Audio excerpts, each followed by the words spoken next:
seperti kita tahu dalam bab fikih perkhilafan ulama itu rahmat. Ya saya ulang lagi, perkhilafan ulama itu rahmat. Contohnya ya ini, saya ulang lagi ya. Nomor 11 itu. Wasani asyar iku assalamu. Ya terus di sini disebut wa aqalluhu iku assalamu alaikum, pakai al, assalamu alaikum. Wal asohu te kaul sing asoh iku jawazu salamun alaikum, olahe nglafatno muk salamun alaikum. Terus kultu Dewi Imam Nawawi al asoh al mansus la yujzihu wallahu a'lam. Jadi menurut Imam Rafi'i boleh salamun alaikum, tidak pakai apa? Al. Itu juga diklaim sebagai al asoh. Tapi menurut Imam Nawawi yang al asoh harus assalamu alaikum, tidak boleh salamun alaikum. Terus wallahu a'lam wa annahu la tajibu niyatul khuruji. Jadi ketika Anda salam tidak harus niat keluar dari apa? Sholat. Dengan kamu salam berarti otomatis keluar dari apa?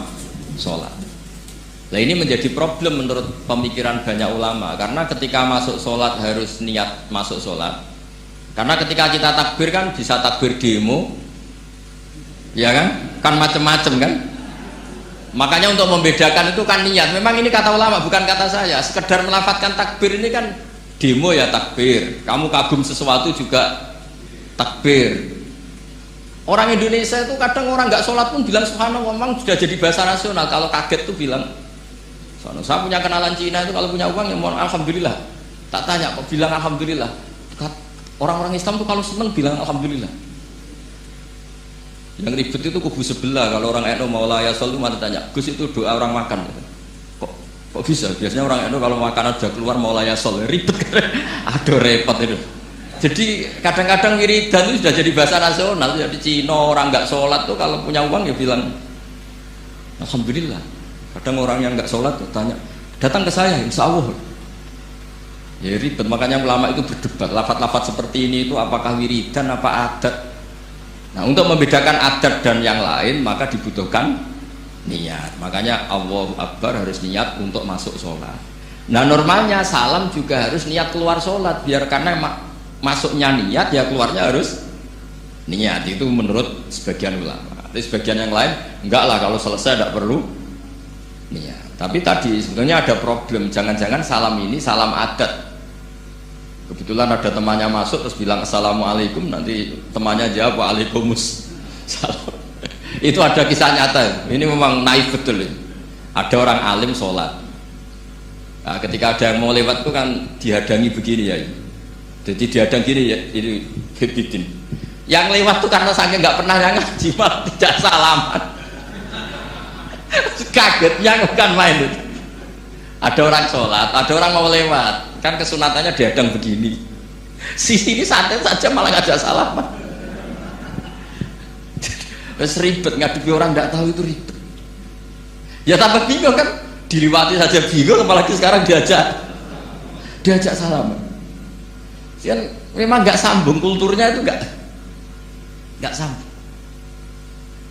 Nah, itu kalau kita bilang assalamualaikum terus pikir kamu waalaikumsalam, ya ribet. Memang ngadepi orang tidak tahu itu ya ribet. Makanya ya agama ini, ngelola agama ini memang. Nah barokahnya ngaji fikih itu beginilah. Saya sering cerita. Misalnya kita hafal fikih, takbir itu wajib, rukun. Tapi bentuk ngangkat tangan itu sunnah. Itu barokahnya masya Allah. Andai kan kita menentukan kefiahnya, mungkin kita sok suci. Itu pernah ada peneliti cerita ke saya, Gus saya ini orang NU itu pusing. Kenapa? Takbirnya beda-beda. Ada yang terlalu semangat, Allahu Akbar. Apalagi yang was-was, wah itu semangatnya masya Allah. Malah ada yang tanya, itu takbir berkali-kali itu madzhab apa? Jadi orang was-was cobalah bertobatlah, itu jangan sampai jadi madzhab baru. Kalau yang was-was orang bodoh gak masalah. Coba kalau dia orang alim alama, nanti muridnya juga niru. Oh ternyata takbir yang saya itu 3 kali itu. Oh ternyata takbir yang saya itu 7 kali. Itu kalau dia jadi imam. Kalau dia jadi makmum nyampe ini pinggirnya, sampai pinggirnya takut kan bulan baleni. Ada yang kayak orang gak punya uang, Allahu Akbar tangannya diangkat separuh saja enggak. Itu kan Tapi itu tidak ngefek di Indonesia karena dari awal kiai-kiainya ngajarin ngangkat tangan itu sunnah, caranya juga agak ditentukan, terserah kamu. Begitu juga posisikan tangan itu juga sunnah. Sehingga kalau memang ke Turki atau kemana-mana itu ada yang kayak orang baris, ya kan, babis takbir ya sudah. Ada yang sendakap, sendakapnya beda-beda. Ada yang nutupi iga yang hilang katanya, sampai begini. Ada yang santai begini. Oh, pokoknya nggak jelas. Sehingga itu kalau di militer ini ada Pak Dandim itu juga bingung ini, nggak protap ini kan. Tapi kalau di fikih itu memang kalau sekali nggak diwajibkan terserah masing-masing. Ada yang kayak orang baris, ada yang sendakep begini katanya apa, nutupi iganya yang hilang, wadah yang sambil laras-laras, macam-macam. Tapi barokahnya ilmu fikih itu diputuskan memang dari awal tidak wajib. Yang wajib itu takbirnya.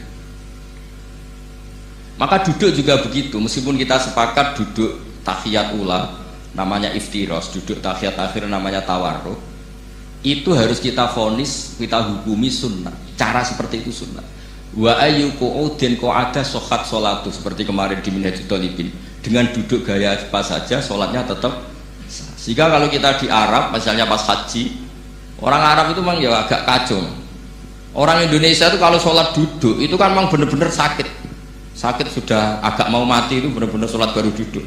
Orang Arab itu enggak, sholat duduk pakai kursi, soft itu enggak ada orangnya, ada kosong, itu jalan kaki, kursinya di bawah. Wong bawa kursi kuat kok sholat duduk. Kalau orang Jawa kan, saya juga eskal, orangnya kalau bawa kursi kuat dipindah-pindah tapi kok sholatnya. Kalau orang Jawa agak kebayang, kalau sholat duduk emang bener-bener sakit. Terus saya pernah ditanya lagi sama orang, Gus, di Mekah itu kok banyak orang bawa HP, terus kalau ditelepon diangkat soli, itu madhab apa? Madhab geblek kata saya. Tapi ini kan orang Arab, kan seakan-akan terus mewakili internasional kan, karena pusat banyak tuh. Ditelepon digoleki telepone wong sae wakeh golek ini tok wis kangelan ya. Warang ketemu soli pateni. Nah, kita kan diajarin di kiai Indonesia kalau itu membatalkan apa? Salat. Jadi ribet.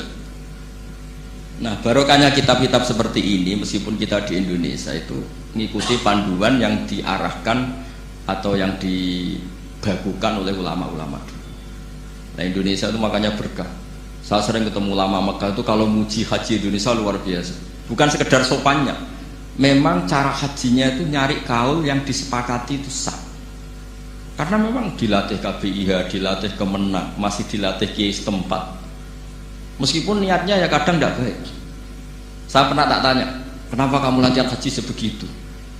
Kalau sholat kok enggak? Sholat gak sah, gak apa-apa, Gus, gak bayar, kita haji. Oh, ternyata dia itu sholat bedino ratau kursus beli kulon. Bareng apa kaji oleh takok tenanan, tak takok. Oh, sholat kira tahu takok, nak kaji kok takok. Nak sholat rasa gak iman, Gus, gak bayar, kita haji.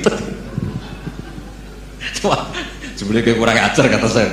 Jadi ternyata sekarang terkuak. Kenapa orang-orang awam tuh kalau kaji kok semangat belajar? Semangatnya sama dengan sholat apa di bawah haji jauh sholat itu? Berpuluh-puluh tahun sholat itu dengan gaya yang nggak ada perkembangan. Tapi haji pisan langsung keren. Ternyata karena bayar ya. Apa perlu ditiru? Sholat harus bayar supaya ini supaya. Ya itu alasannya itu. Nak haji rasa berat Gus, kamu bayar Gus. Nak sholat rasa kok nggak bayar wae maksudnya. Padahal kalau kita mengikuti as-sholat imaduddin, sholat dengan haji itu afdal mana? Afdal sholat, harusnya lebih serius belajar sholat ketimbang belajar haji. Tapi setahu saya nggak ada kan KBIS ya, kelompok bimbingan ibadah sholat. Jadi ini kritikan saya, semoga didengar ya. Cobalah. Padahal ini Raden Asnawi di Karang pesolatan supaya orang itu sholatnya benar, ya sholatnya benar. Ya jadi ngaji fikih seperti ini setidaknya Anda menjadi tidak mudah mengadili orang lain, bahwa sholat itu yang takbir tok yang wajib, misalnya baca ya Fatihah tok, sehingga kalau ada imam lupa baca surat ya gak apa-apa, memang dari dah wajib. Jadi pemilahan wajib dan tidak ini penting supaya tidak menghakimi pada yang Jangan sampai perilaku kesolehan itu menjadi bentuk yang mengadili, nggak boleh. Itu Pak Kapolres. Kalau di ilmu fikih itu ada ulama penjaga ilmu itu ekstrim-ekstrim. Dulu ada sahabatnya Nabi namanya Jabir bin Abdillah. Ini ada di kitab Bukhari, di kitab sholat. Ya maksudnya al ilmu tentang sholat. Itu semua yang di masjid itu sudah pakai jubah, pakai gamis. Kalau orang Indonesia mungkin ya pakai hem, pakai baju batik, pakai. Itu dia datang malah gamisnya dicopot, gamisnya dicopot, imamanya dicopot, terus tinggal pakai satu sarung, terus dicancang di sini, akidan bena torofaihi ala atik, dicancang begini, kayak cerita-cerita di perang pahlawan itu, hanya dengan pakai sarung satu dikalungkan. Terus ada orang-orang tabiin bilang gini, unzuru ila ashabi Rasulillah, ini sahabatnya Nabi kok sholat dengan cara seperti itu, nggak islami banget ya, nggak keren banget lah. Terus kata Jabir bin Abdillah, saya sengaja melakukan ini supaya kamu tahu bahwa batas aurat yang dimaksud Nabi seperti ini. Shalla Rasulullah sallallahu alaihi wasallam fi izarin wahid akidan baina tarafaihi ala atiki. Saya pernah melihat Nabi sholat seperti saya ini. Tapi barokahnya itu akhirnya diketahui kalau batas auratul rajul hanya ma baina surrah war rukbah. Andai kan tidak ada perilaku Jabir seperti ini, orang akan ngira bahwa syaratnya sholat itu harus pakai jubah, syaratnya sholat harus pakai hem. Akhirnya orang-orang yang kebetulan tidak pakai jubah, tidak pakai hem bingung. Misalnya dia katoan seperapat, pakai kaos, neng tengah hutan, rasa sholat, aku ranggo jubah, ribet kan? Artinya apa? Ilmu ini harus dijaga konstitusinya, barokahnya perilaku Jabir ini, orang tahu batas Jadi yang lainnya itu mukamilah atau kesunatan. Nabi juga seperti itu. Semua sahabat itu tawaf itu musyatan, berjalan. Tapi Nabi sebagai tokoh dan pas itu sehat. Saya ulang lagi, pas itu sehat. Ini hampir semua ulama bilang pas itu Nabi sehat. Nabi malah naik unta. Itu kata Imam Nawawi dalam kitab Masbu, Nabi naik unta itu lebih afdol ketimbang yang jalan. Padahal trennya ibadah kan al-ajul bi qadrit ta. Karena apa kata Imam Nawawi? Itu menjadi konstitusi ilmu bahwa syarat sahnya tawaf tidak harus jalan. Andaikan Nabi saat itu kok ikut jalan, maka dikira di antara syarat sahnya tawaf harus jalan. Maka kita kebingungan ketika pakai kursi roda karena tidak punya rujukan hukum. Tapi barokahnya Nabi pakai berkendara, orang menjadi tahu oh itu berjalan itu tidak menjadi syarat sah. Berkendara juga boleh. Ya ada juga sahabat yang sengaja omong-omongan, maksudnya tawaf kan kudune meneng wiridan, tapi ada aja omongan untuk menunjukkan kalau ngomong itu tidak membatalkan tawaf. Sampai seperti itu ulama menjaga konstitusi ini. Makanya nyuwun sewu kayak kita ini yang anaknya tokoh, apalagi ini di sini ada Gus Alba, termasuk ada saya, yang anak-anaknya tokoh itu memang sudah harus mulai biasa. Karena dulu kalau soleh kebanget, itu yang ngel-ngel orang. Abu Bakar, saya tak cerita Abu Bakar itu soleh banget. Saking solehnya itu, ini gak akan ada yang niru, saya yakin. Beliau itu hari pertama diangkat khalifah, hari berikutnya masih dagang di pasar. Singkat cerita ditegur supaya tidak usah dagang, dicukupi negara.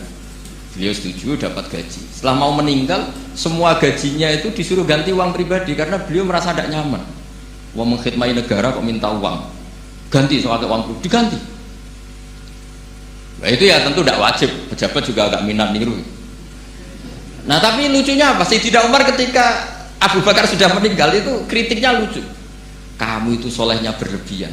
At taman badat, sing repot sing genti. Nak soleh kok aja nemen-nemen. Mesti nak soleh ya dikira-kira lah, aja nemen-nemen. Akhirnya sing ngenteni repot. Makanya saya sering jagungan sama putra-putrane Mbah Mun itu, nak keluarnya gitu. Abai wis alim, ganteng. Pengaruhnya gede, diterima semua pihak, repot sing gede. Makanya kalau Gus Nudon nak kiai kok pas-pasan itu mesti wis dianggap strategi lah dengan cara seperti itu. Loh iya loh, kalau misalnya kita hanya Kapolres itu anak kita kan bisa Kapolda. Tapi kalau kita sudah Kapolri itu anaknya juga jadi Kapolda, belum kayak bapaknya kan. Jadi Kapolres belum kayak. Jadi kalau bapaknya hanya Kapolres kan anaknya masih gampang lah, nanti Kapolda sudah ngelangkai kan. Jadi kadang-kadang itu artinya ulama dulu itu hebat cara Makanya kamu jangan kaya-kaya banget, jangan sukses-sukses banget. Kasihan anak kamu nanti ini. Kasihan. Makanya sebenarnya jadi kiai itu yang ingin bener-bener banget, tapi sakit santriku lah kira-kira. Ini bukan justifikasi, tapi ini cerita saja cerita. Jadi di antara makalahnya Sayyidina Umar yang terkenal itu komentar Abu Bakar tuh at-abtaman ba'dak. At-abta ngel-ngel no siro man ing wong ba'daka sausé siro. Kowe iku terlalu bener sing repot aku iki penggantimu. Enggak aku maksa soleh tetep ora koyo Abu Bakar, maksa soleh nek koyo ora soleh kira-kira lah aja nemen-nemen gitu. Penggantinya itu. Ini cerita ya, jadi saya mohon. Nah, barokahnya itu juga kesolehan yang massal itu diakui oleh ulama. Termasuk begini misalnya nyuwun sewu, Nabi itu menyebut kesolehan itu ya termasuk wa fi buti ahadikum sedekah, kowe ngeloni bojomu ya sedekah. Ayati ahaduna syahwatahu wa walahu ajrun. Masa urusan gitu dapat pahala ya Rasulullah? Jawab Nabi enteng. Ali salawatu aha fi haramin akana alaihi wisrun, kalau dia begitu sama selain istrinya kan dosa. Ya berarti kalau sama istrinya ibadah, tidur ya ibadah, kumpul istri ibadah, bercengkrama sama keluarga ibadah. Akhirnya ulama bikin satu hukum yang luar biasa. Di antara hukum yang di kitab usul fikih itu begini. Mubah itu tidak ada. Itmamin mubahin illa wa yatahaqqaqu bihi tarku haramimma. Fa'il zamu minas sukun tarkul qatli wa minas sukut tarkul qadzaf wal ghibah. Sehingga kita ulama misalnya melihat orang kampung sekatokan seperapat ning omah ngomel mbek bojone, mbok ngomel mbek anake, ini luar biasa karena tidak di diskotik, tidak di tempat-tempat yang seperti itu. Ana wong ning omah nglamun rokokan terus delok tikus liwat misalnya. Lumayan ra delok gambar porno. Itu ada ulama yang berpikir itu karena tidak ada sesuatu yang mubah kamu lakukan kecuali saat itu Anda meninggalkan keharaman. Makanya kata ulama mubah itu tidak ada karena saat melakukan mubah artinya Anda tarkul haram. Wa tarkul haram wajib, berarti fal mubah wajib. Sehingga ulama misalnya sampean turu mulai barisan nanti subuh, hadza taraka zina wa taraka sariqah wa taraka kadza wa kadza. Semoga malaikat pakai usul fikih itu. Nah, kalau malaikat pakai usul fikih itu kamu tidur habis isya sampai subuh, hadza tarakal ma'asi kasirah. Nah, yang ribet kalau malaikatnya bagian khusuk, hadza tarakat tahajud wa tarakal witra wa tarakal itu ribet itu. Nah, kita semoga malaikatnya yang percaya pendapat tadi. Jadi ada dua pandangan, ada ulama mengatakan mubah itu tidak ada karena tidak ada orang yang sedang melakukan mubah kecuali saat itu pasti meninggalkan keharaman. Makanya ini sirinya kenapa dulu kiai-kiai top itu sering jagungan. Orang tahu semua lah, Mbah Zubair sering jagungan, dulu Mbah Tur sering jagungan di depan masjid Menoro. Karena ingin mensuasanakan bahwa untuk menikmati hidup itu tidak harus dengan keharaman. Jagungan mbek konco ya seneng, gejul-gejulkan mbek konco ya seneng. Ini anggap saja perlawanan terhadap supaya tidak nikmati maksiat. Wa qutbu hadzal al-istidzad bil mubahat kata Imam Ghazali. Inti beragama ini adalah nikmati sesuatu yang dihalalkan oleh Allah Subhanahu. Coba ketika orang lain bisa nikmat kalau harus ke tempat-tempat maksiat, kamu cukup nikmat ketemu konco gejol-gejolkan zaman mondok podo melarate, terus diterusno saiki yo jek melarat atau cocokan melarat, itu kan keren loh, keren. Sisi tok diusir mertuane, tok diusir IP ini terus cocokan. Ndak kowe piye Kang, gak apa-apa sabar kabeh kodok koder wae Kang. Wah itu ibadah yang luar biasa. Mergo ridho sama kodok koder, dia tidak perlu cari nyuwun sewu hiburan yang maksiat. Nah, saya berharap ulama-ulama Indonesia itu mengikuti jejak ulama dulu. Ulama dulu itu kalau ibadah itu ya seperti itu. Jadi jangan hanya melihat ini semalaman kok tidur, tidak witir, tidak tahajud. Oke, dia memang nggak afdol, nggak sempurna, macam kiai pas-pasan naik kan. Tapi ya jangan lihat tarokal witro wa tarokat tahajud, tapi kamu juga harus lihat tarokal dahab ila nikla wa tarokat dahab ila mahalil mak. Siang boyo sekali-kali muji orang susahnya apa sih? Suudon itu dikurangi, sekali-kali muji orang ya. Jadi kalau ada orang tidur hada tarokal maasi, alhamdulillah. Meskipun ya rada damu-amu sih tarokal maasi wa tarokat toat. Ya sudah lah gak apa-apa lah, tapi nah di sini terus kualitas. Nah, dengan cara itu Anda bisa membaca Quran secara fasih. Wa min ayatihi manamukum billaili wan-nahar. Lu kenapa sekedar tidur kok dianggap wa min ayati? Di mana-mana ayat itu kan hal-hal yang luar. Ini tentang tidur saja kok dianggap ayat. Itu bisa dimaknai keren kalau Anda pakai kaidah usul fikih, yaitu dengan tidur berarti Anda meninggalkan sekian maksiat. Sehingga disebut wa min ayatihi manamukum bil laili wan nahar. Nah, saya berharap konstitusi seperti ini jalan terus. Ya saya baca ya, sampai salam selesai. Wa akmaluhu assalamualaikum warahmatullahi marroten yaminan wasimalan multafitan fil ula hatta yura khadduhul aiman. Tapi itu hanya akmal ya, jadi ukuran paling sempurna kalau salam itu melengak ke kanan sampai dengan pengandaian ini bisa dilihat dari belakang. Tapi tetap saja itu ukuran apa? Akmal, tidak menjadi syarat sah. Jadi ya sampai melengak gini sampai kira-kira terlihat dari apa? Belakang. Tapi ukuran itu tetap akmal hatta yura khadduhul aiman. Wa fisaniyah satruse alesar terus nawian assalam alaman an yamini wa yasari minal malaikati. Dia meniatkan salam itu kepada orang-orang di sisi kanannya mulai malaikat dan manusia dan jin. Wa yanwil imamu assalama alal muqtadin wa hum arradda alaih wa hum yanwauna napa arradda alaih. Jadi wahum yanwuna arradda alaih. Jadi imam niat salam untuk makmum, makmum niat membalas salamnya apa? Imam. Tapi itu saya ulang lagi hanya akmal. Terus asal isya asar tartibul arkan kama dzakarna. Jadi pentingnya, jadi jangan kira terus ngaji kalau wasunanuhu wa akmaluhu tidak penting. Itu penting sekali. Barokahnya status akmal dan sunnah ini kita tidak mudah menvonis orang lain karena kita tahu ibadah itu hanya berstatus sunnah. Coba kalau nggak ada ketentuan itu, kita akan mudah menyalahkan orang. Salam kok orang melengak belas itu sholatnya sah atau orang? Padahal dari awal melengak itu statusnya hanya sunnah.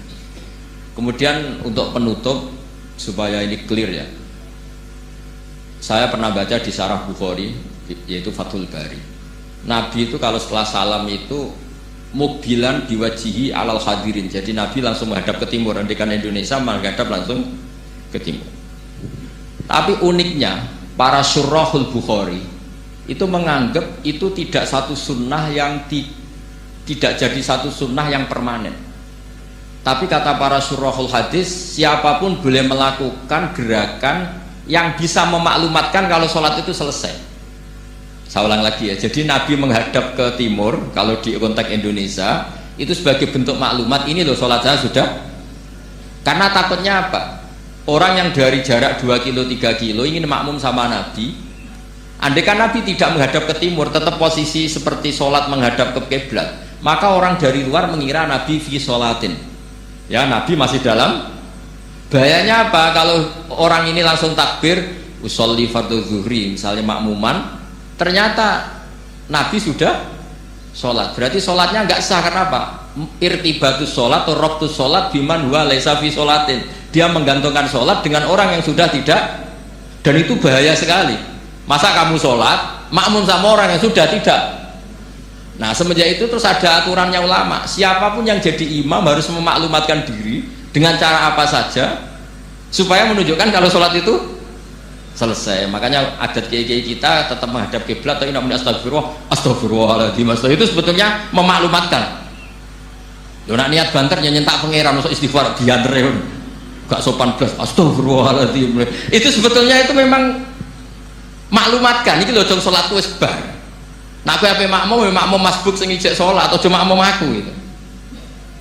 Terus ada yang separuh-separuh ya tidak madhep wetan, madhep ngulon, madhep ngalor. Itu ya sedengan gitu, maksudnya sedengan.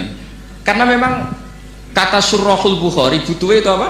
Imam punya gerakan yang menunjukkan kalau sholatnya itu selesai supaya nggak dikira fi sholatin kemudian ada yang ya clear ini ya.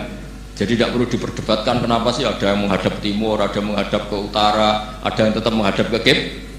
Itu nggak perlu diperdebatkan, itu semuanya ada ilmunya, yaitu filosofinya apa?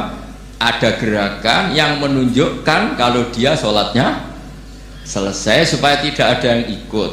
Sekali ada yang ikut berarti nanti apa? Robtus sholati biman laisa fi sholatin, yaitu menggantungkan sholat dia dengan orang yang hakikatnya sudah ada. Jadi di antara mukjizat Quran itu kamalul bayinah. Kalau memberi penjelasan itu sempurna.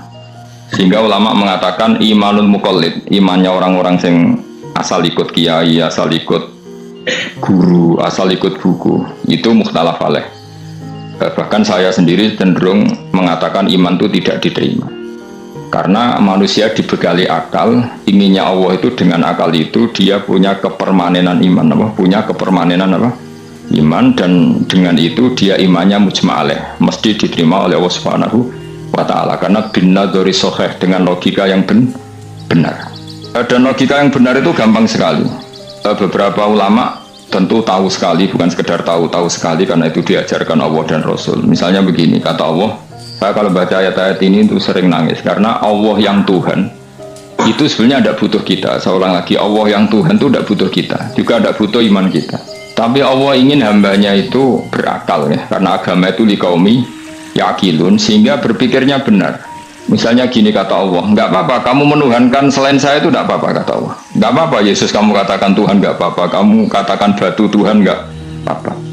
Tapi tolong prosedur, ya, prosedur atau persyaratan menjadi Tuhan itu kamu lengkapi, yaitu punya prestasi menciptakan langit dan bumi. Kalau tidak semua surun semen kata Allah, sementing urun. Ya. Jadi sebetulnya itu kan rasional. Misalnya nggak apa-apa kamu merasa jadi presiden atau gubernur atau jadi wali atau jadi apa, yang penting prosedurnya dipenuhi.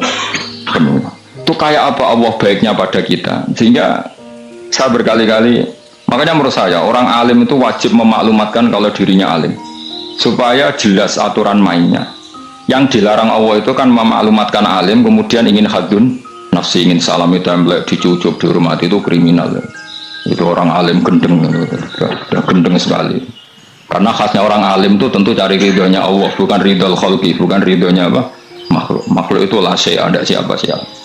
Dan kita harus baku seperti itu. Kenapa kalau orang alim nggak memaklumatkan kealimannya itu dikatakan salah? Karena fungsi orang alim adalah membawa bayinat, membawa ayat-ayat Allah, bukan kepentingan apa? Pribadi. Makanya Rasulullah nanti duka ngendikan idza zuharatil fitanu wal fitau falyudhiril alim ilmahu wa illa fa'alaihi la'natullah wal malaikati wan nasi ajmain. Jika zaman akhir banyak bid'ah, banyak kebodohan, maka orang alim wajib menampakkan kealimannya. Jika tidak, maka dia mal'un, dilaknati langit dan bumi. Karena sebetulnya logika tentang Tuhan itu gampang sekali. Saya ulang lagi ya. Saya punya sekian contoh betapa tauhid itu mudah. Jadi kalau ada orang bilang ikhlas itu angel, Gus, ya dia sendiri goblok karena nggak tahu logika nopo. Ikhlas itu justru gampang. Misalnya kamu ngamal demi manusia, manusia itu umurnya hanya berapa coba? Kan pasti mati.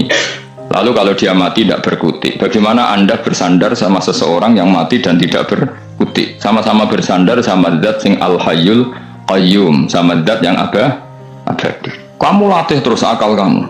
Misalnya saya punya jamaah banyak, mereka itu kan nggak jelas surganya. Kok harap-harap syafaatnya piye? Soalnya jamaah aku pun rokok kabeh. Kan nggak mungkin nyafaati saya. Atau mereka bus warga kabeh, sudah sibuk kelon Dewi Dadari, mungkin ya ada ngurusi saya. Jadi dua kemungkinan itu sama-sama ada ngurusi saya. Mbun rokok ya rasanya nyafaati, kan bus warga, sudah sibuk nopo kelon Dewi Dadari karena trauma di bocah, melarat macam-macam. Sehingga kiainya saja sesuatu takut, Gus Baneng di sesuatu takut. Seribet deh, no. Nah, tentu saya juga sibuk soal pangeran, sudah ke makom saya sudah sibuk soal pangeran. Kue pesta seks yang kulo soal pangeran. Swargami wayate pokok inna ansa'ana guna no, insya'a faja'alna guna. Apa karo barkelon dari perawan nih berarti koloni seribet.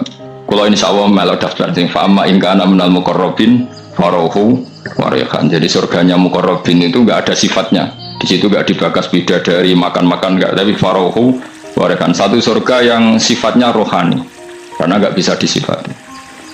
Tapi saya daftar di situ ya hanya beberapa jam, baru itu gabung kon. Sawangane kok taruh rasanya wong ayu juga keberatan. Ya tapi saya tentu punya dua kelas, supaya punya kartu premium dan ekonomi. Saya enggak tertarik lah daftar yang premium dok, nanti repot loh. Saya itu sering nangis kalau baca ayat seperti ini. Bagaimana Allah yang Tuhan kemudian enggak butuh apa-apa, tapi Allah saking baiknya itu membuat tatanan logika kita. Saya tidak akan bosan-bosan sampai sowan Allah. Bahkan andaikan saya masuk surga dengan faham ini, saya milih faham ini. Karena faham ini itu menguntungkan agama li'ilai kalimah dillah. Sementara masuk surga itu hadun nafsi. Banyak ulama mengatakan, kenapa anda tidak ingin mati? Padahal anda mati masuk surga. Katanya, saya takut kehilangan momen sujud. Karena sujud adalah hak Allah. Sementara surga itu hakun nafsi. Keinginan saya. Tentu saya mendahulukan hak Allah ala hakin nafsi. Itu makam-makam yang, dan itu nggak bisa kamu copy paste. Orang yang pada kelasnya akan merasakan seperti itu. Dan kamu tidak perlu minat, malah paham. Jadi sudah dengar saja, apa? Dengar saja.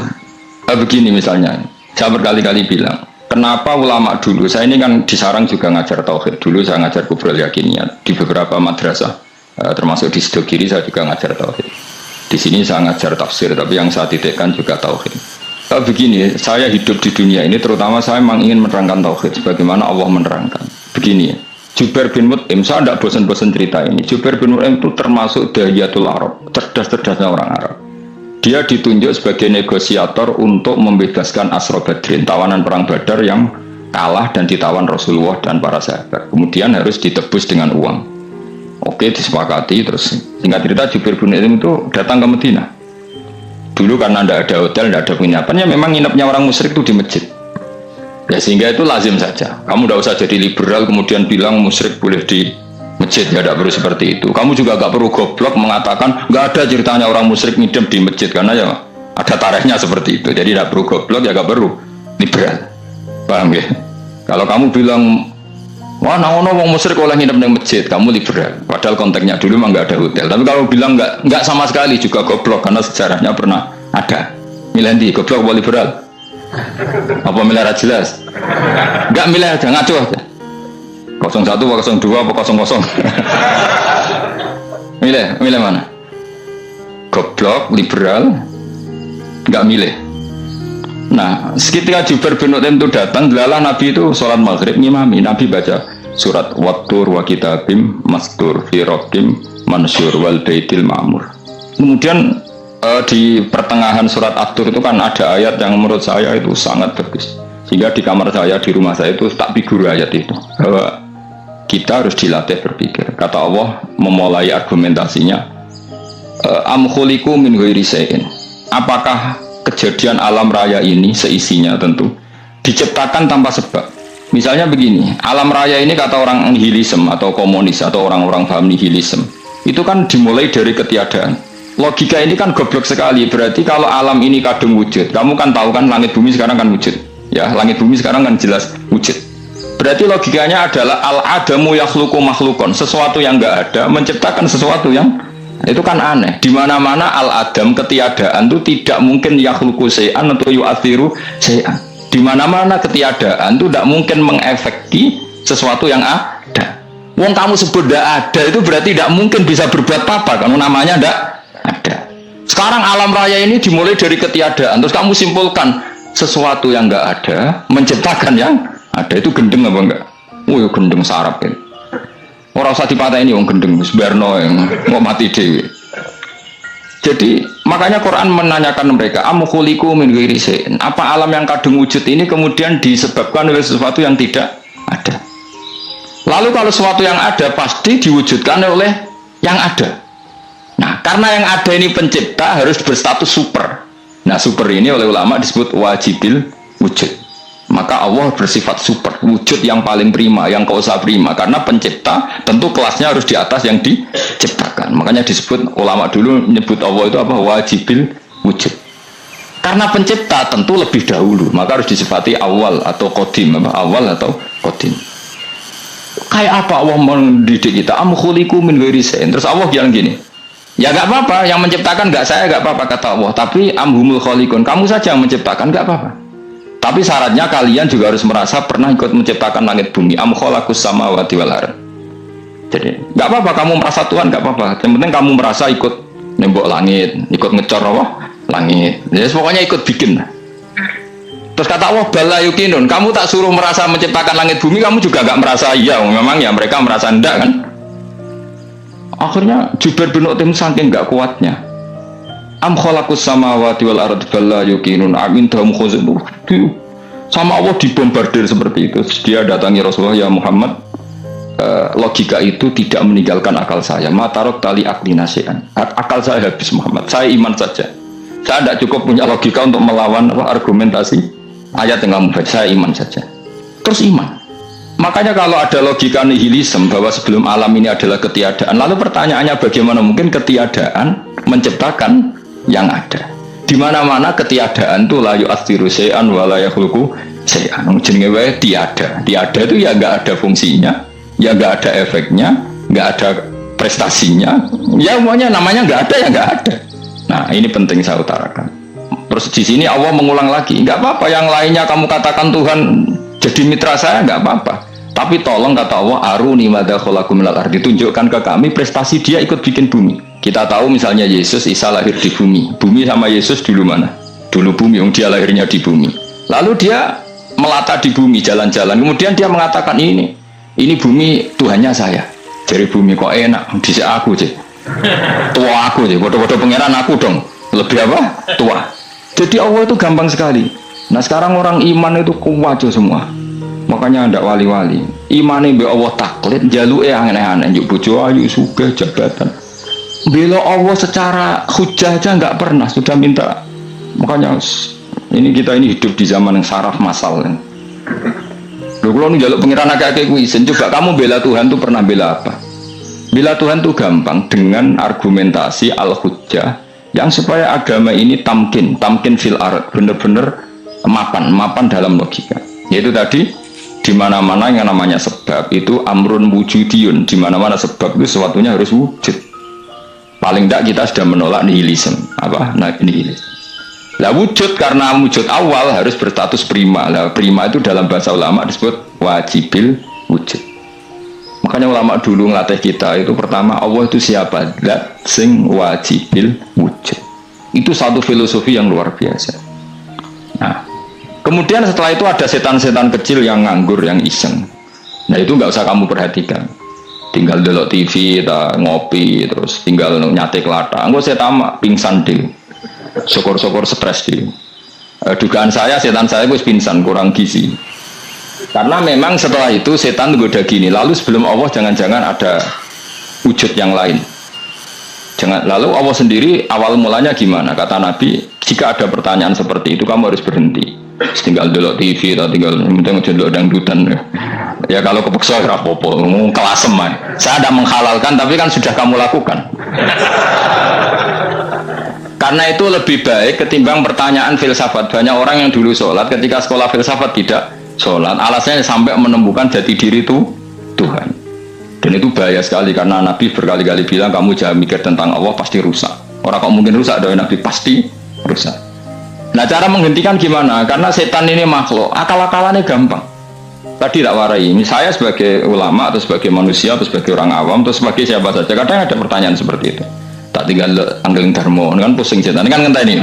Weh, ngenteni bar lo anggeling dharma. Bariku aku lesu mangan mie, bar mangan mie waret turu, kan dia ngenteni terus mau bikin was-was lagi. Ternyata saya sibuk kan nggak bisa masuk deh.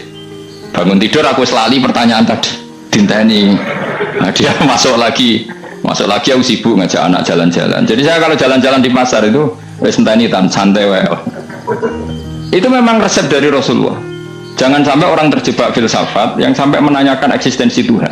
Dan dia tidak mau iman, tidak mau sholat, tidak mau puasa sampai menemukan Tuhan itu siapa. Itu jelas minas syaitonir rajim, itu perilaku setan. Makanya Rasulullah setiap ditanya sahabat gitu itu Nabi guyu-guyu. Dan guyunya Nabi itu kata Nabi, baguslah kalau kamu takut Tuhan kalah, kata Nabi. Nabi gojok gitu. Maka ada ulama yang punya seni berargumentasi, yaitu Imam Ghazali. Jika setan tanya kamu, lalu sebelum Allah jangan-jangan ada wujud yang sebelum Allah. Kata Imam Ghazali, ya itu saja yang Tuhan, yang Allah ini nggak jadi Tuhan. Ya berarti wujud sebelum Allah itu yang benar-benar Allah. Kalau kamu bayangkan lagi, jangan-jangan sebelum itu ada wujud lagi, ya itu saja yang benar-benar Allah. Sehingga tetap Allah itu menang terus. Paham ya? Yang jelas jangan sampai didahului Adam, karena kalau didahului Adam lebih ngeri lagi, karena sesuatu yang nggak ada menciptakan yang ada, itu lebih buruk lagi menurut akal. Menurut apa akal? Nah, daripada kamu nggak salim Imam Ghazali, tinggal saja dulu sinetron itu yang lucu aja, tidak sih lucu-lucu. Pendelok apa mencari Tuhan. Wah, sing aneh-aneh, sing goblok-goblok, sing lucu-lucu, sing perane wong apa? Lha saya sering diprotesi saya. Gus Salim jenengan kok sering delok sinetron sing ana dialog wong goblok-goblok. Wong goblok ku menarik cara kula. Apa ya? Cara pandang itu di luar dugaan saya karena kula berkali-kali lho kalah wong goblok. Itu makanya. Ini tak cerita nih beberapa kali ini jari Gus Wak cerdas berkali-kali kalah wong goblok. Ada seorang santri itu ingin dibelikan bapaknya itu sepeda motor. Bapaknya wong desa, senengane ngrumat sapi wedhus. Lah menurut saya ya orang tuanya itu mampu lah, sangat mampu untuk beli itu. Pak mbok ditukokno mawon wong sepeda motor. Kata bapaknya, "Anakku ujug mondok tak goblok, Gus." Wong njaluk kok sepeda motor, njaluk mobil ora ya goblok. Lah kok goblok, Pak? Jenenge donya iku Gus, sing lahirno donya kok sapi ndek anak, wedhus ndek anak jenenge donya. Di mana-mana jenenge donya sing lahirno donya. Iki donya kok mangan donya. Mergo motor iku kan tuku bensin, mobil. Iku cara dene iku goblok Gus. Batin berarti kabeh kiai goblok perkarane tuku donya sing ngentekno donya. Cara dene donya iku sing lahirno donya. Batin kok pinter iki batin. Untungnya saya ini ulama ya, ahli tafsir ya malu, saya kalah itu ya malu. Tapi saya sebagai orang objektif fair, itu teori benar apa? Jadi dunia itu ya sing lahirno dunia kok mangan dunia itu goblok. Untungnya dia dengan saya itu jaraknya 5 kilo 7 kilo karena titik. Lala dia diterkon sepeda motor, aku tetap mau kalah. Pak, nanti jalan kaki saja, karena kalau pakai motor ini kegoblokan kata saya. Terus mendingan lu Gus mau kalah tadi.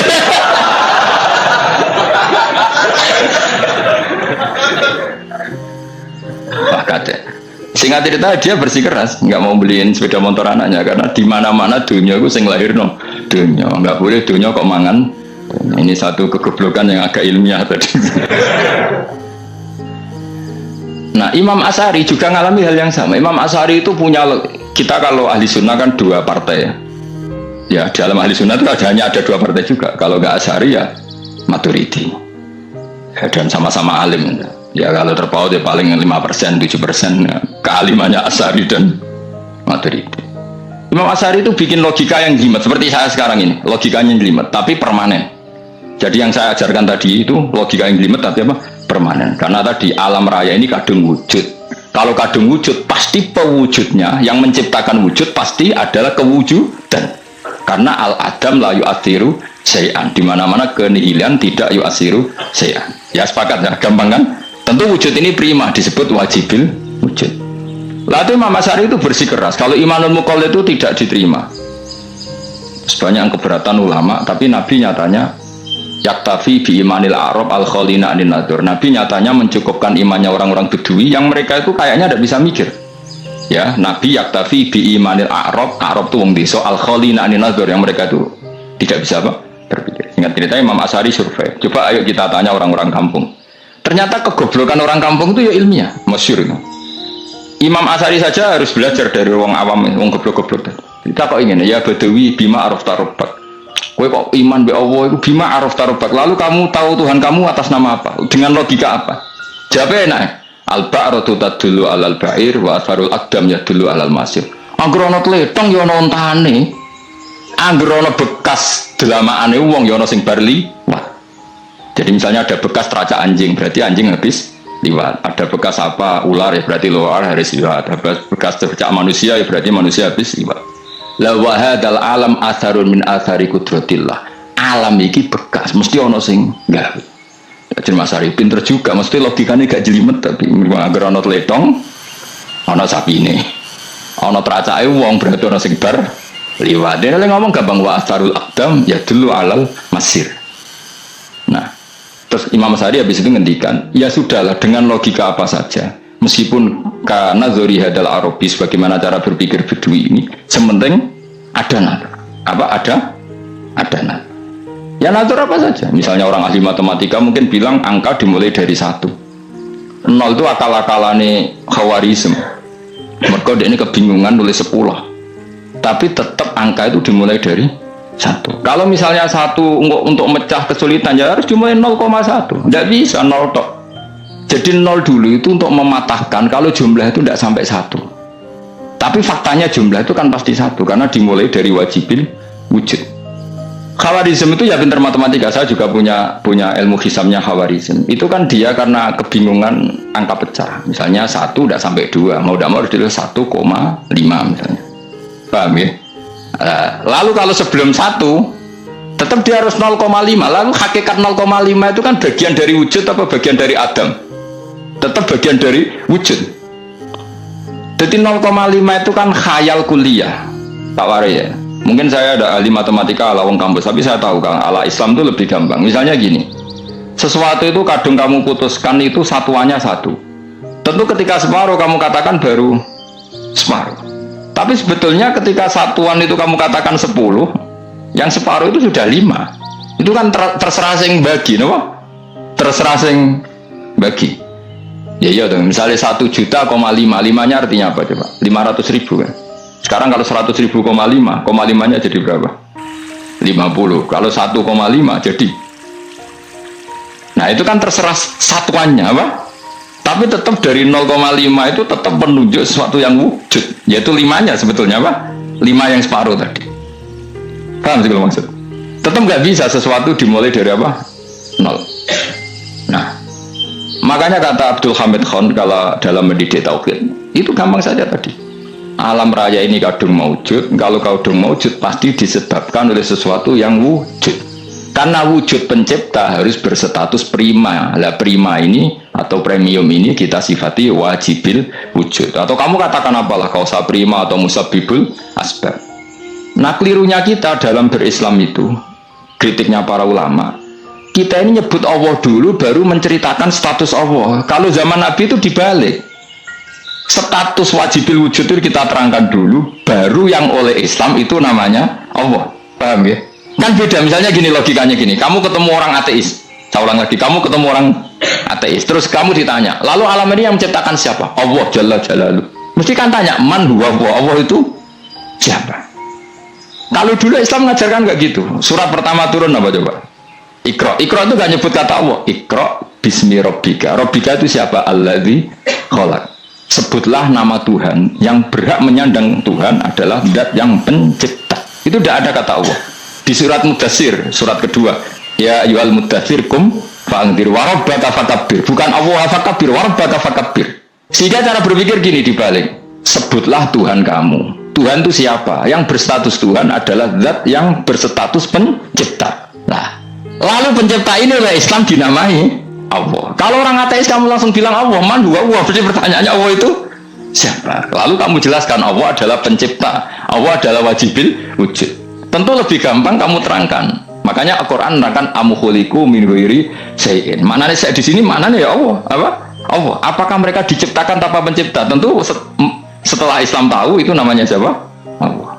Paham ya? Kalau balik malih. Jadi sebetulnya Quran itu ngajari kita itu ilmu mantek yang luar biasa. Misalnya ya Yuhanna su'budu siapa? Rabbakumul ladzi khalaqakum walladzina min qablikum. Sembahlah Tuhan. Tuhan itu siapa? Pencipta kamu dan pencipta orang-orang sebelum kamu. Lalu Tuhan ini oleh Islam dinamai Allah. Tapi kalau langsung kamu bilang ke orang ateis atau orang Uni Soviet, Allah itu Tuhan. Allah itu siapa? Sebab itu di beberapa ayat dijelaskan dulu status Allah, sifatnya Allah, keakhasan Tuhan. Yang dikatakan Tuhan adalah zat pencipta. Kalau tidak pencipta berarti tidak Tuhan. Sekarang Yesus pencipta bumi apa enggak? Enggak, karena dia lahir sudah di bumi. Begitu juga Fir'aun. Fir'aun itu kalah telak sama Nabi Musa gara-gara logika ini. Ketika Nabi Musa ditanya Fir'aun, wa ma rabbul alamin, lalu Tuhan itu siapa? Kata Musa, Rabbus samawati wal ardi, yang menuhani langit dan bumi. Jadi Fir'aun, enggak, ma'alim tulakum min ilahin wairi, saya jalan-jalan kemana-mana yang dikatakan Tuhan oleh masyarakat saya. Nah, kurang ajar Fir'aun. Terus kata Musa, ya Tuhanku yang di langit. Terus manggil Haman Mesir, ya Haman ibnili sorkhalla ali abluhul asbab samawati fa'atoli ila ilahi Musa. Haman, bikinan saya piramida yang tinggi, aku akan lihat Tuhannya Musa. Ada enggak di sana? Padahal misalnya munggah tenan di pangeran raiso didelok kan repot Nabi Musa. Wah payah ya, kayak piramida nginceng pangeran tetap raketo kan. Akhirnya Musa pakai logika. Ya sudah gini saja, Rabbukum wa rabbu abaikumul awwalin, yang menuhani nenek moyang kamu yang dulu-dulu. Itu langsung fabuhita Fir'aun. Fir'aun tuh kaget sekaget-kagetnya. Dan para penggawa Fir'aun sadar. Wah kalau Fir'aun yang Tuhan, babanya tanpa Tuhan. Kan Tuhannya balita kan gitu kira-kira. Tuhannya balita, Tuhannya barulah. Itu kan jadi logika yang mematikan. Kalau Fir'aun Tuhan berarti mbah-mbahnya dulu yang wujud itu tanpa Tuhan, karena Tuhannya baru lahir. Ini ada Tuhan kok datang terlambat ini kan. Akhirnya para punggawanya Fir'aun iman, macam gendeng ya, Fir'aun ini gendeng. Itu pentingnya logika Rabbukum wa Rabbu abaikumul awwal. Nah sekarang orang tuh nggak belajar logika. Iman bi Allah orang mantep ning ati, jek iso digunjang setan, jalukane wis aneh-aneh. Jaluk swarga, jaluk gak mutu cara. Gak mutu. Makanya banyak wali kalau ditanya, kamu masuk surga sama sholat milih mana? Milih sholat. Kenapa milih sholat? Di surga itu demi hadun nafsi saya, poya saya. Tapi kalau saya sholat itu untuk hakku. Saya sebagai hamba, identitas kesejatian saya adalah menghamba. Soal nanti Allah bikin bonus surga silahkan. Maka sebenarnya masuk surga itu ada urutannya. Sebagai orang alim saya urutannya adalah berkampanye sesering-seringnya, membuat logika supaya orang mudah ke Allah dan Rasul. Makanya di Quran tuh gak ada orang disuruh masuk surga dulu itu ya Tuhan nafsul mutmainnah irji'i ila rabbiki. Kamu kembali ke Tuhan kamu dulu. Bahwa kamu makhluk yang butuh Tuhan. Fadkhuli fi ibadi. Kamu masuklah berstatus hamba dulu. Kesestatusan Anda sebagai hamba ini matangkan dulu. Bahwa saya ini hamba. Dibuktikan dengan suka sujud, suka ngamal, suka sedekah, suka tawadhu. Saya sebagai orang alim sebenarnya nggak suka mulang, karena takut. Nak kue pinter kok nyanyi aku, nak goblok sawangannya metodeku gagal kan dua-duanya ini merugikan saya sebetulnya. Saya ulang lagi ya, nak pinter kayak nyanyi aku, kan ya mungkin juga senajan rodo mokal mungkin, sanggup aja rodo mungkin. Pemenang nak sing ndik kan yo, biasanya hasut ndik. Wah itu sebenarnya rugi semua, tapi Allah yang memerintahkan hak wong alim kudu mulang. Perhitungan itu tak buang semua. Sing ape nyanyi monggo, sing tetep goblok nggih. Monggo, pokoknya Allah ngutus mulang ya napa? Mulang. Meskipun tadi potensinya itu dua-duanya buruk, sing alim nyanyi. Kemudian nak mubalek terus didol ilmu Quran atau royalti tambah parah lagi. Nah, aku enggak pakai logika ikhlas. Pakai logika selesai semua, disuruh Allah ya sudah. Saya ulang lagi ya, makanya saya minta ya. Surat Tur itu dibaca, makanya baca Quran itu jangan terlalu egois, jaluk swarga. Statusnya dulu tuh fadkhuli fi ibadi, kehambaan Anda posisikan yang mantap. Lagi wadkhuli jannat. Sekarang enggak dibalik, orang ini masuk surga dulu. Kayak surga dikapling. Terawih arang-arang gue jaluk Lailatul Qadar. Lailatul Qadar wis kliwan. Wingi wis Dzulhijjah wingi kan Pak. Sebagian ulama berpendapat Lailatul Qadar itu fikul ya sanatin. Apa fikuli? Karena Lailatul Qadar berdasar nuzul Quran, dan nuzul Quran itu bisa saja hari Arafah, bisa hari apa. Ada ulama mengatakan Ramadan, tapi bisa tanggal 1. Nah, kamu kan pemalas, ikut yang partai 21, 23 karena kan wis akhir-akhir kan wis enteng. Sebenarnya Anda milih 21 berdasar ilmu apa berdasar enak anak terbatas waktunya kan lebih sempit apa? Lebih apa? Sempit. Ya saya ulang lagi ya. Jadi Allah kalau ngajarkan hujah itu gampang sekali ya. Tadi amkhuliku min ghairi syai'in. Enggak apa-apa saya ada Tuhan kata Allah. Tapi kamu harus punya logika. Alam raya ini diciptakan tanpa pencipta. Mau enggak kamu punya logika seperti itu? Bahwa alam ini yang wujud diciptakan oleh sesuatu yang tidak wujud. Mau enggak kamu punya logika itu? Enggak mau kan? Namanya wujud tentu diciptakan super wujud, dan super wujud itu wajibil wujud, dan itu Tuhan kita yang oleh Islam dinamai Allah. Bang, makanya nyebut Allah itu di surat-surat awal Quran tidak ada. Coba awal surat Quran itu surat apa coba? Iqra kan? Iqra itu ada nggak kata Allah? Nggak ada. Iqra bismi rabbika. Rabbika itu siapa? Allazi khalaq.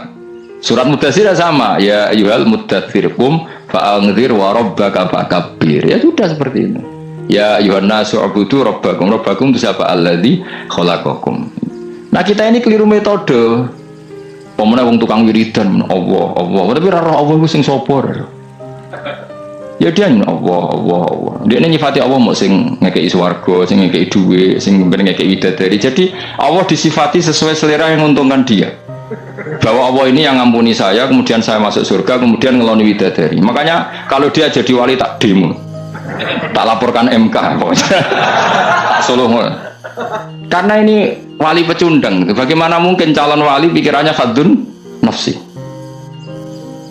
Kalau ulama agak gitu, mendikan Allah itu zat paling penting di dunia. Maka akan saya maklumatkan di dunia bahwa orang kembali ke Allah. Caranya gimana? Akan saya kenalkan Allah lewat logika. Caranya apa? Kita sifati wajibil wujud. Kita sifati Rabbukum wa Rabbu abaikumul awal. Dengan sifat-sifat yang semuanya mengarah ke dikjayaan Allah Subhanahu wa ta'ala. Itu jenenge bener-bener ulama. Itu disebut balwa ayatum bayinatun fi suduril ladzina utul ilm. Makanya ulama itu orang yang luar biasa, sampai disebut innama yakhsyallaha min ibadihil ulama. Ahli ibadah itu rapati wedi pangeran, masih wiridan istighfar nangis rapati wedi pangeran, gayane tok nangis. Karena sebenarnya dia nangis wedi ra mlebu swarga. Mlebu swarga gak iso ngloni. Dari itu aja orientasinya itu. Makanya bener Kanjeng Nabi nak gojlok orang alim satu itu lebih utama dibanding 1000 ahli ibadah. Bahkan Nabi pernah ngendikan sangat ekstrim.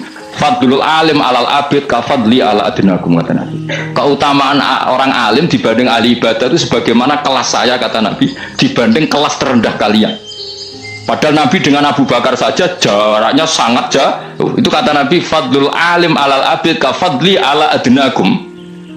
Keutamaan orang alim dibanding orang abid sebagaimana keutamaan saya dibanding sahabat paling rendah.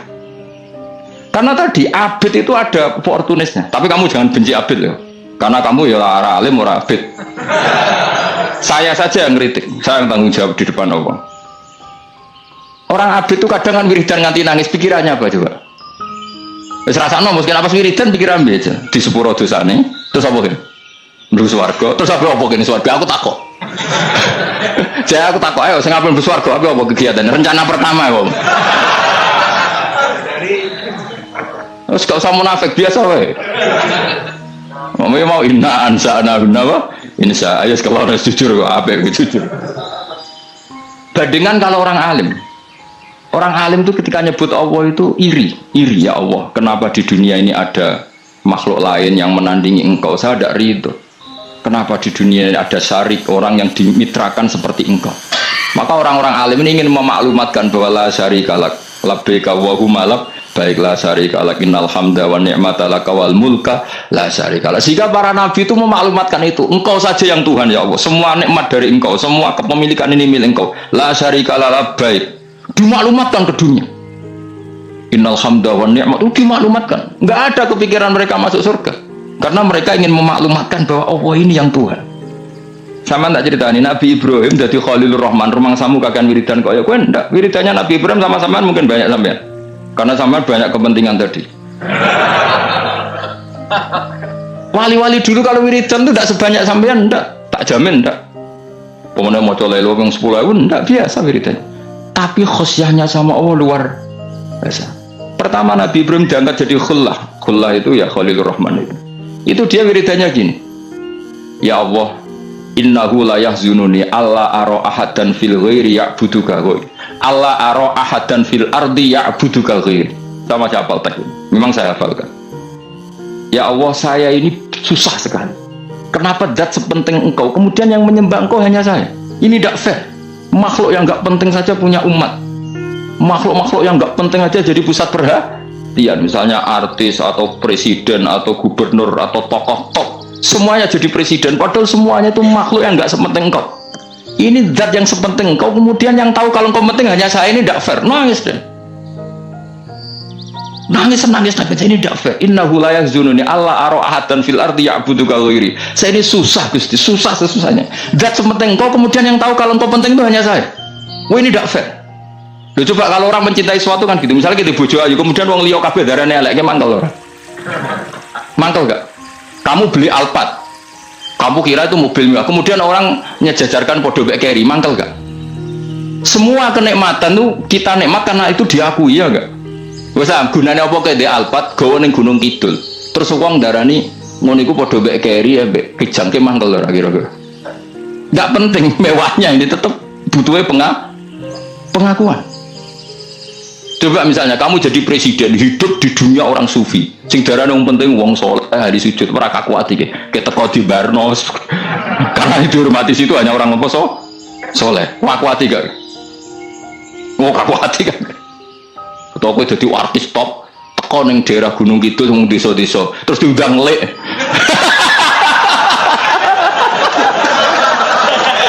Oh, mangkel kae. Le bayang dong.